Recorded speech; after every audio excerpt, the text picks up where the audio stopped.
Nasa tansya mo mga nasa 9 na to. 9 months. Going 10. Going to 10 months. Tapos itong mga manok na labuyo mga probinsya, baka hindi lang 10 months to kasi ang manok na labuyo ay matagal mag-matured, no? Siguro, mga ganun din yan. 10 months, no? Sige, pagpalagay natin mga 10 months mga kaprobinsya.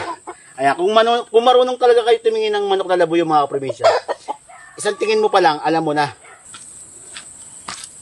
Ayan mga kaprobinsya, meron nga pala nag-comment, yung mga nahuhuli natin na manok na labuyo, yung mga nahuhuli namin na manok na labuyo, masyado daw matatangkad. Para daw mga Texas.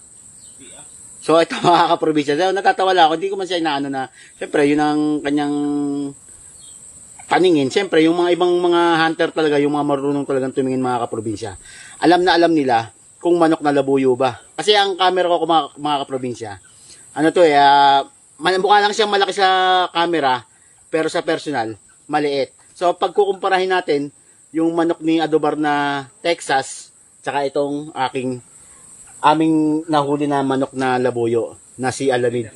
So 10 months to si Alamid. So baka hindi lang 10 months, baka nasa 1 year old na to kasi ang mga manok na labuyo matagal mag-matured eh. So sige, ipapakita natin mga probinsya yung sukat ng Texas at saka ng manok na labuyo. Okay.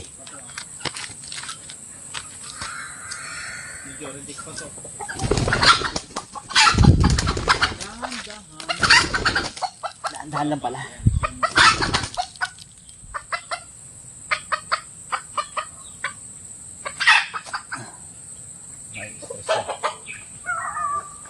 Sana yak sa pag mudang-mudang ka to no. Ay, bagay na. Tingnan mo, mapalag na nga eh. Ayan. Ang kasing laki ba to? Diba, kaprobinsya. Sabi ko dito. Ayan. Ito yung likod niya, kaprobinsya. Oh. Ito si Texas ni Adobar. Nasa tansya mo mga nasa 9 na to. 9 months. Going 10. Going to 10 months.